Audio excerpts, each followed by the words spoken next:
Ellis Stevens 16.1. One responsibility of a coach is to follow the legal obligations in place to keep themselves and the players safe and to prevent any wrongdoing. These legal obligations are made in the forms of multiple laws and acts to keep everyone involved safe and with as little chance as possible of anything bad happening.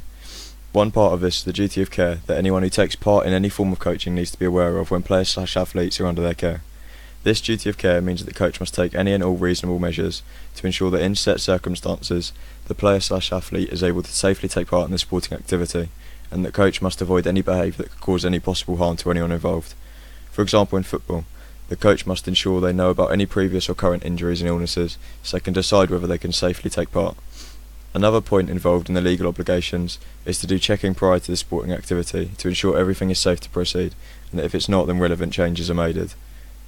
These checks could be for things such as pool or glass, etc., on a playing surface, such as in rugby, that could end up in harm for the athletes, or the space between training activities that could, if not big enough, cause injuries, such as in athletics, where you're having one group do discus and the other do javelin. If the space in between the two training areas is not big enough, it could cause severe injuries. Finally, a coach must never use their own personal vehicle for business purposes, which would be things like taking players to and from games or training, for the safety of the player and coach themselves.